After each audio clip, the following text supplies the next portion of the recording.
निज मन मुकुर सुधार, वरणो रघुवर विमल जसु, जो दायक बल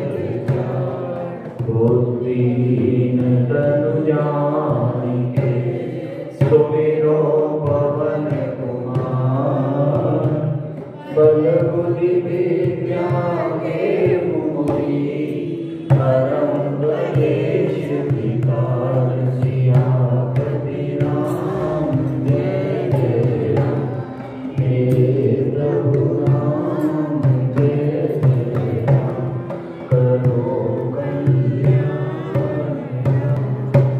नीलांबुज कमल कोमल, सीता समारोपित मांवा, पाणौ मासायक चारु चापं, नमामि रामं रघुवंशं, बोलिए रामचंद्र महाराज की।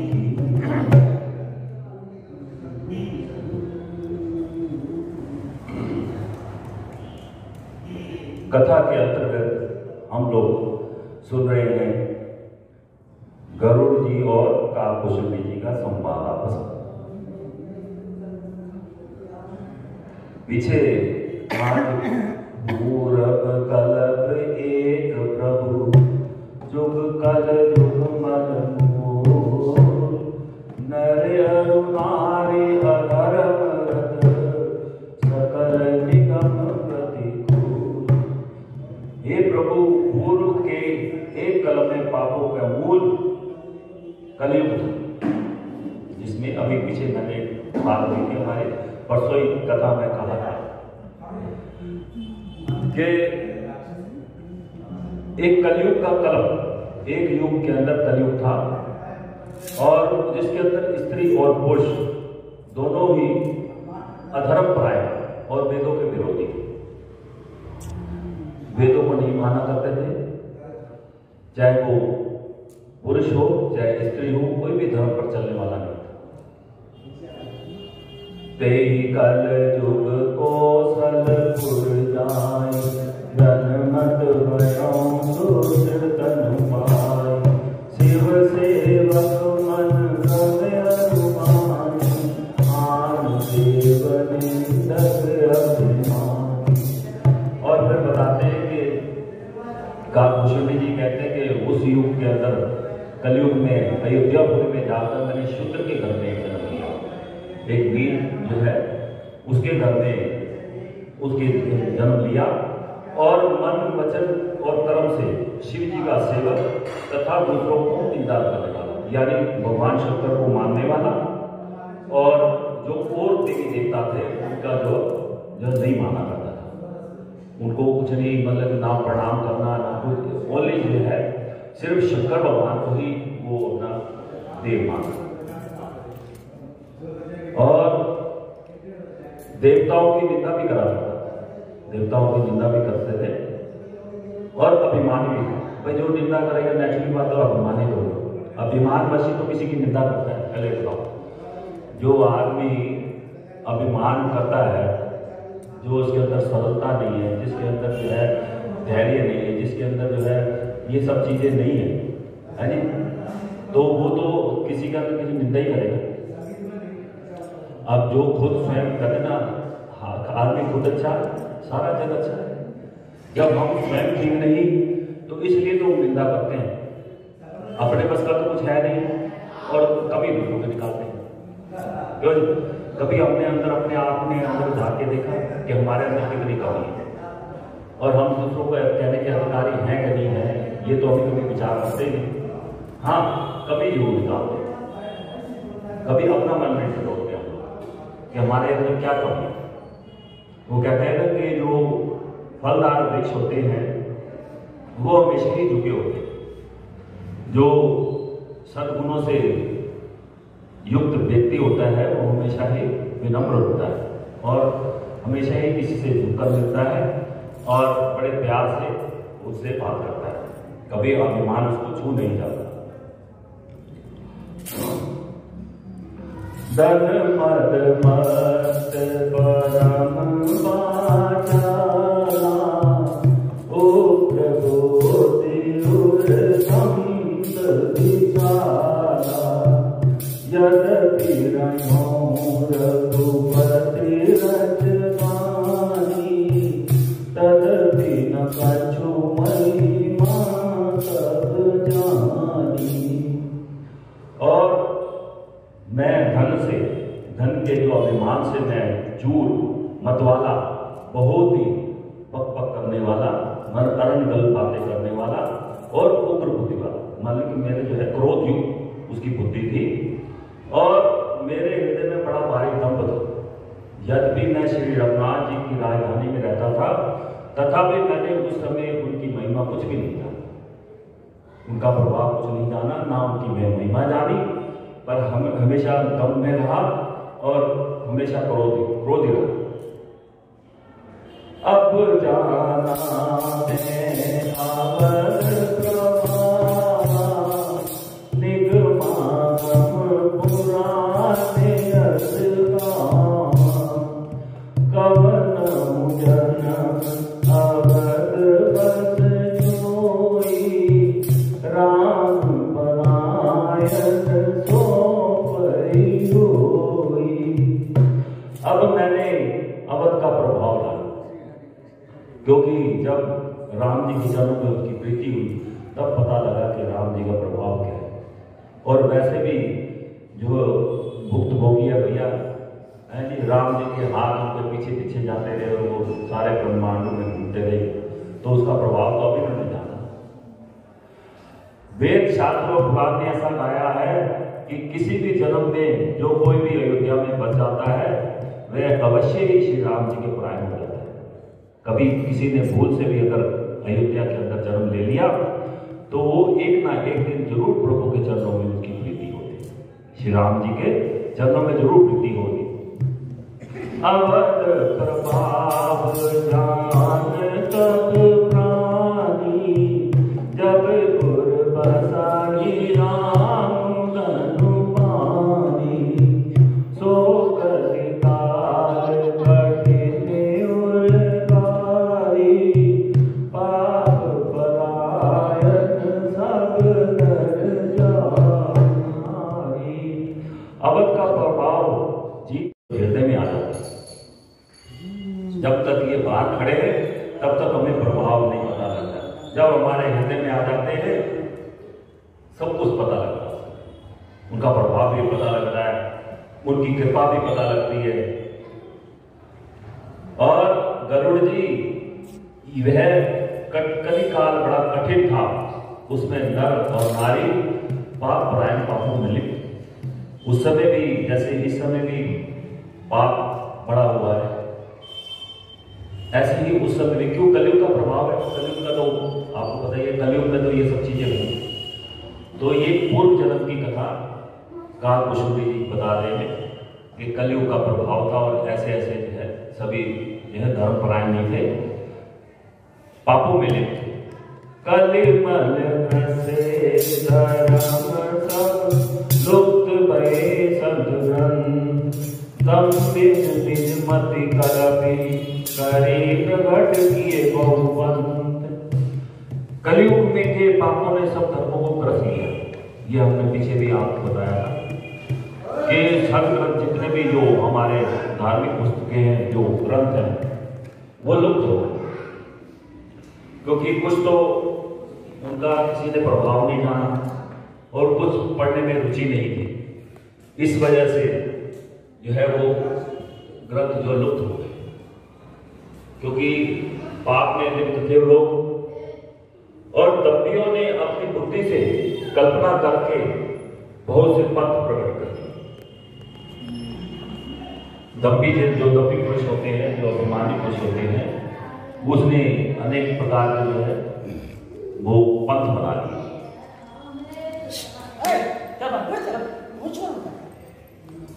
भय लोग सब मोह बस, लोभ ग्रसे शुभ कर्म, सुनु हरि जान ज्ञान निधि, कयऊं कछ झुक कर इधर। और सभी लोग जो है मोह के वश में हो गए। शुभ कर्मों ने को लोग ने रख लिया। जब लालच आ जाता है तो शुभ कर्म आदमी को ध्यान नहीं रहता। लालच जैसे बुरी बला है, वो कोई ना कोई अपने हाथ से उल्टे सीधे कर्म कराता है। शुभ कर्म तो कभी कराएगा, है जी। जब जिसको लोभ हो गया, वो कहते हैं जो लोभी व्यक्ति होता है वो दान नहीं कर सकता। दान तभी करेगा, उसके हाथ से तभी निकलेगा जब उसमें लोभ का मात्रा कम हो। जब लोभ ज्यादा होगा तो किसी को एक पैसा नहीं देगा भाई। वो कहते हैं दबड़ी चली जाए, चमड़ी चली जाए, दबड़ी ना जाए। तो जब लोभ ऐसी चीज है, लोभ होता है तो आदमी किसी से कोई चीज, एक वस्तु भी हासिल नहीं होती, एक पैसा हासिल नहीं करता, कभी वो दान नहीं कर पाता। लोभी भी अहंकारी भी होता है, लोभी भी होता है। ये जो है कभी किसी प्रकार का दान, कोई शुभ कर्म नहीं कर पाता। हे ज्ञान के भंडार, हे श्री हरि के वाहन, सुनिए अब मैं कलयुग के कुछ धर्म कहता हूं। कलयुग के कुछ धर्म कहता हूं।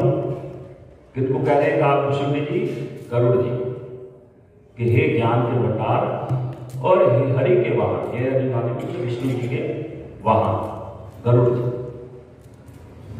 को कह रहे हैं। हाँ जी, कालभूषण जी और गरुड़ जी का ही संवाद तो चल रहा है। उन्हीं को ही तो बता रहे हैं, वही तो उनके पास कथा सुनने आए। थोड़ा हम भगवान श्री कृष्ण जी का लगा देगा। क्या श्री कृष्ण भगवान पे थोड़ा कीर्तन लगा देगा। अभी तो अभी पहले अभी कथा कथा होगी तो फिर आपको मौका देंगे, आपको मौका देंगे बोलना, ठीक है? ये माइक है ना, वेद है तो वेद कौन जानेगा? हम भी नहीं जानेंगे, औरत कोई नहीं जानेगा। आपका वेद देख देख कर पढ़ता है, हम लोग तो नहीं जानता है, तो हम सुनने लायक नहीं। अभी आपको मौका मैं दूंगा, अभी माइक में बोलना। मैं कथा ये होने दो। हाँ लो, बोलो बोलो, मैं बोलो बोलो बोलो, अगर आपकी इच्छा करती बोलो बोलो। चलेगा? हाँ चल चल चल रहा है। श्री कृष्ण गोविंद हरे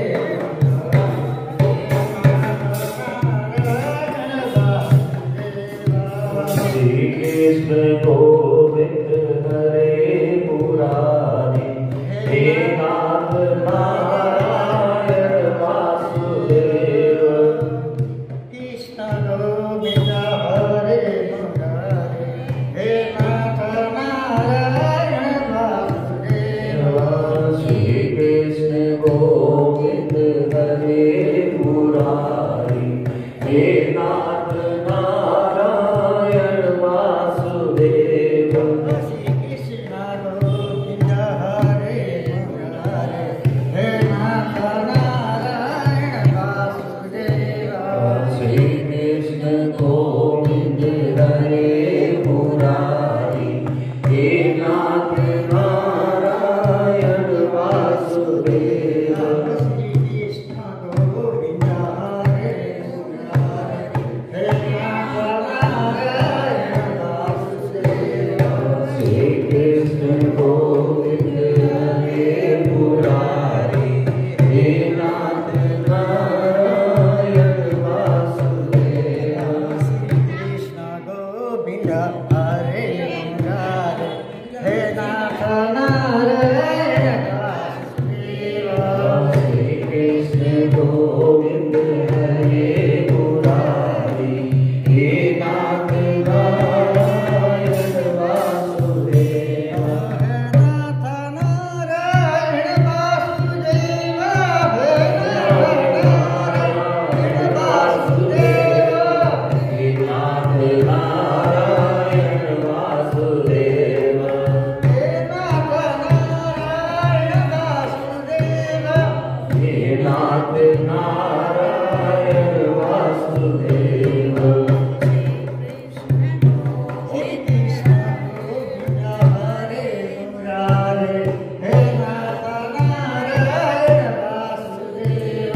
श्री कृष्ण गोविंद हरे मुरारी, हे नाथ नारायण वासुदेव। श्री कृष्ण गोविंद हरे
एक दूसरे के मतलब कि ये ब्राह्मण क्षत्रिय, हाँ, जैसे ये ब्राह्मण है, ये क्षत्रिय है, ये शूद्र है, ये वैश्य है, वो कोई मतलब किसी भी जो है उसको धर्म को नहीं मानता।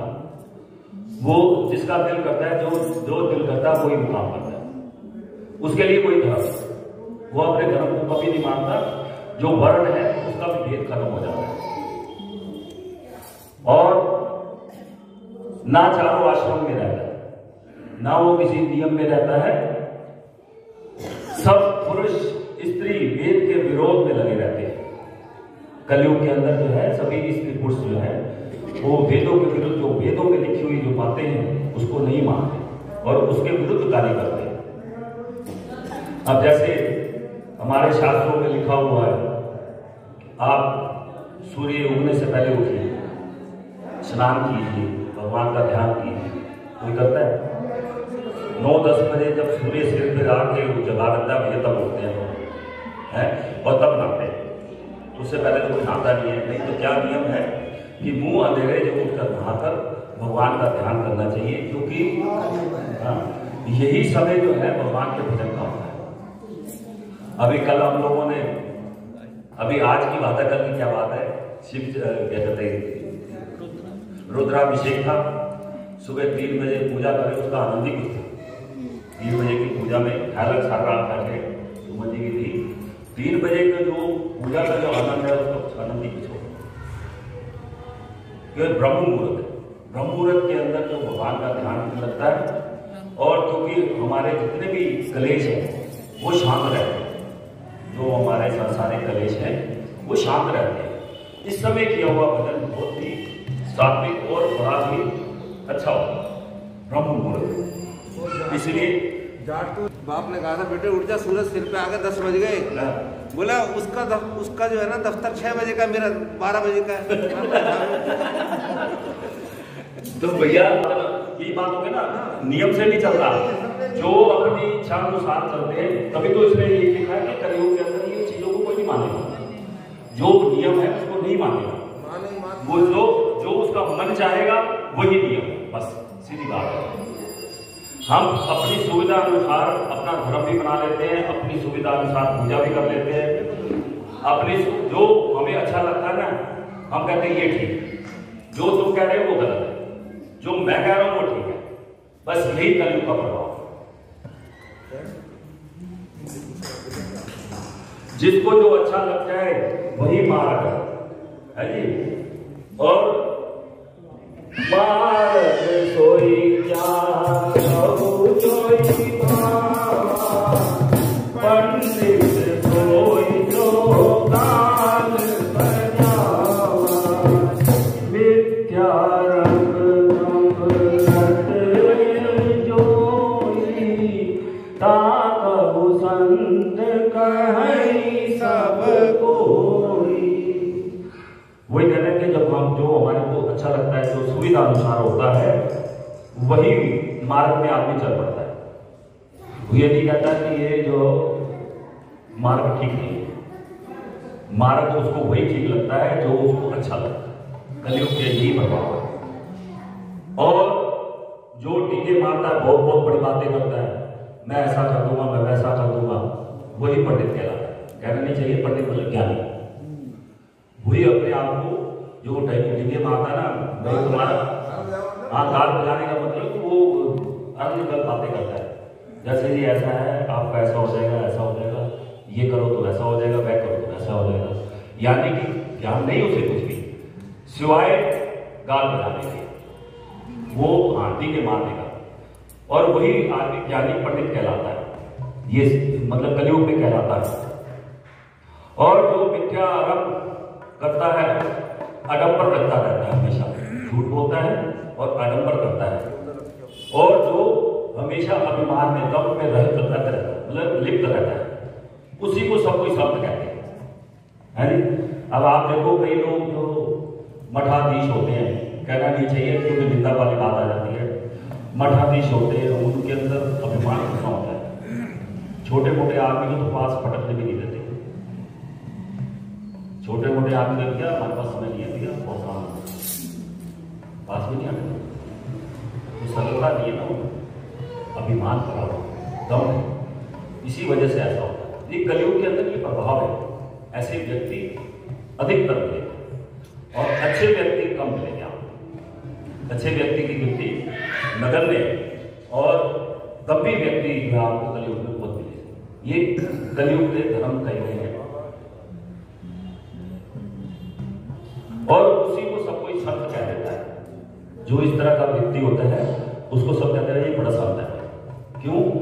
उसके बाद चेले बहुत सारे होते हैं, वो किसी को पास भटकने नहीं देता। कहता भाई बड़ा संत है, भाई इसके पास तो समय भी नहीं है, इसके पास समय नहीं है, ये बहुत बड़ा संत है। ऐसा ही करता। और सोई सियान जो पर धनहारी, जो कर दम्भ सो बड़े आचारी, जो कह झूठ मसखरी जाना, कल जुग सोई गुणवंत बखाना। और जो दूसरों का सामान हड़प लेता है, जो दूसरों का धन हड़प लेता है, वही आदमी बुद्धिमान कहलाता है। बाकी तो बेवकूफ है, जो लूट जाता है उसको तो लोग बेवकूफ कहते हैं। ऐसा ही होता है समाज में। आप देखो जो लोग लूट जाते हैं उसको तो भोला कहते हैं। अरे भोले ना, भोला है, जैसे शंकर जी भोले ना, वो सबको लुटा देते हैं, ये भोला है। जो लूट के ले जाता है वो बुद्धिमान कहलाता है। यार बड़ा चला गया, देखो किसी का धन हरण कर लिया, किसी का हक मार लिया, वो बुद्धिमान कहलाते हैं। और जो बेचारा लूट जाता है वो भोला कहलाता है। और जो दम करता है वह बड़ा आचारी है, जो अभिमान करता है वो बड़ा आचार विचार वाला कहलाता है। और जो झूठ बोलता है और हंसी दिल लगी करना जानता है, कलयुग में वही गुणवान कहा जाता है। अब क्या है कि जो लोग झूठ बोलते हैं, या आपने देखा होगा कि इधर उधर की बातें मानते करते हैं और बड़े बड़े टीके हानते हैं, बड़ी बड़ी बातें करते हैं, वो ज्यादा बुद्धिमान कहलाते हैं। कहते हैं यार बहुत जानता है, इसको तो बहुत कुछ आता है। और जो लोग सरल है, जिसको बेचारे को ज्यादा बातें करने आती नहीं है, उसको आदमी कहते हैं बेवकूफ। अरे वो इसमें जो कथा आता है, ये तो 11 लाख लेते हैं जी, 51 लाख लेते हैं जी, ये 1 करोड़ से कम टेंट नहीं लगता। और जो बेचारा बढ़िया कथा सादा करा हुआ कोई नहीं सुनेगा। जो लक्ष्मी नारायण मंदिर के करता है उसको तो कुछ मानते नहीं भैया। वो कहते हैं ऐसे यानी अरे सुनाता रहता है, पार्क में सुनाता रहता है। अब हमारे जो पटक बेच है, देखो बात सुनो, ये यहाँ मंदिर में मैं कहना तो नहीं चाहता क्योंकि अभिमान वाली बात है। पंडित जी से मैंने प्रार्थना की थी कि पंडित जी यहाँ हम लोगों को आप अपना जो आपके अंदर गुण वो हमें बांटना, तो इसे रिक्वेस्ट की गई। तो मैं जब पंडित जी आप पार्क में करा करते थे पहले, ये 4-5 आदमी बैठ के पार्क में बेंच में, पंडित ये सतलाल जी को पता है, सतलाल जी भी सुना करते थे। सतलाल जी आप जानते थे पार्क में वेद जी की कथा पार्क में सुनाया करते थे, आपको याद है? पार्क में ब्रह्मानंद जी जाते थे, ये जाते थे, और भी रिटायर्ड आदमी थे, वो जो पार्क में बैठ के हमारे पंडित जी जो यहाँ इस समय व्यास गति में बैठते हैं, वो वहां कथा सुनाया करते हैं। तो वहां क्या है, पार्क में भैया इतनी कदर नहीं थी। अब देखो यहाँ बैठ के सुनाते हैं, तो गुणवान व्यक्ति के अंदर कहीं भी जाएगा वो हमेशा अपनी खुशबू ही बिखेरेगा।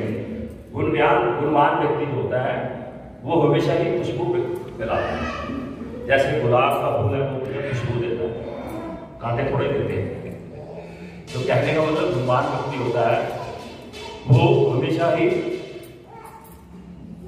खुशबू देता है।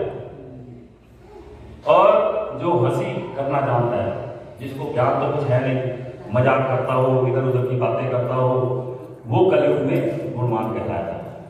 और दूसरे को क्या कहते हैं, देखा रहती है, पार्क में सुनाता रहता है, यहाँ बैठा रहता है, तो क्या होता है, खाली बैठा तो कुछ यही। और जो भैया लाखों रुपए लेके वहाँ बड़े बड़े लगाते हैं वो पंडाल, जिसमें कम से कम 5 से 10 हज़ार संख्या आने सुनने वालों की है वो गुणवान दिया, और जो यहाँ बैठ के सुनाते हैं वो गुणवान नहीं है ना, ऐसे ही मान लें। तो ये कलयुग का प्रभाव आ गया। निराचार जो श्रुति पद ज्ञानी, कलयुग सोई ज्ञानी तो विरागी, जाके नख अरु जटा बिसाना, सोई तापस पर सिर गति गाना। और जो लोग आचार विचार से नहीं चलते वो हीन है, और वेद मार्ग को छोड़े हुए, जो धर्म का रास्ता है उसको छोड़ के जो छोड़े हुए कलयुग में वही ज्ञानी और वैराग्यवान कहलाते हैं। और जिसके बड़े बड़े नख, लंबी लंबी जटाएं, वही कलयुग के प्रसिद्ध तपस्वी। आप ये देखा होगा कि अभी आजकल कई टीवी में आते हुए कथावाचक बड़ी बड़ी जटाएं हैं, है जी, तो बड़े कहलाते हैं भैया, बड़े बड़े जटाएं रख लेते हैं, अपने आप को ज्ञानवान मानते हैं। और दुनिया में लोग वेश से मानना, वेशभूषा ऐसा दिखता है, वेशभूषा माना ऐसा मान लेते हैं जिससे आदमी सोचे कि ये बहुत प्रसिद्ध आदमी है और ये बहुत ज्ञानवान आदमी है। हाँ, ये कलयुग के प्रभाव, ये सब ऐसे व्यक्ति आपको कलयुग में मिलेंगे। अशुभ वेशभूषण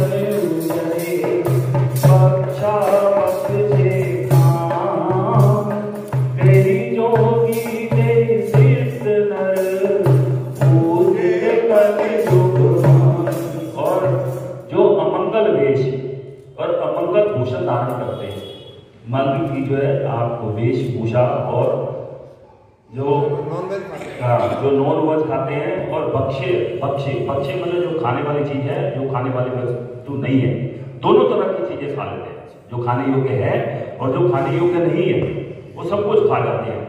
और वही योगी, वे ही योगी, वे ही सिद्ध, वे ही मनुष्य कलयुग में पूजे जाते हैं।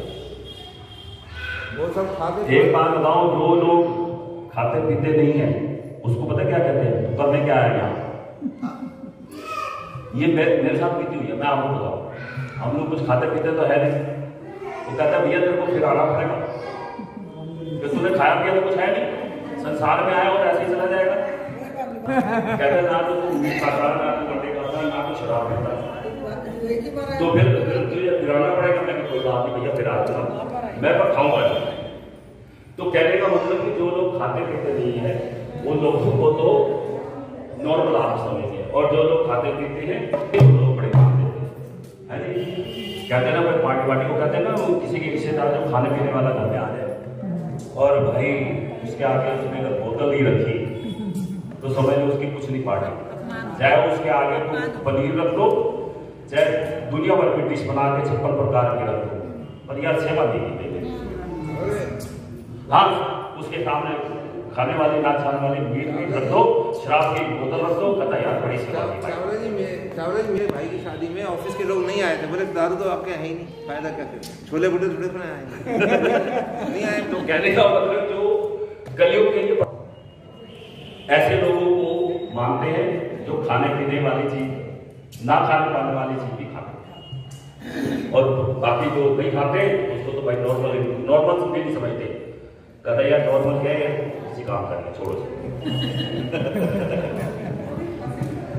बोलिए राधा चंद्र महाराज जे अपकारी चार कर दो रघुमाते तेरी, मन क्रम वचन कपाल तेरी भक्ता कविकाल सियापति राम जय जय राम, तेरे प्रभु राम जय जय राम, करो कल्याण।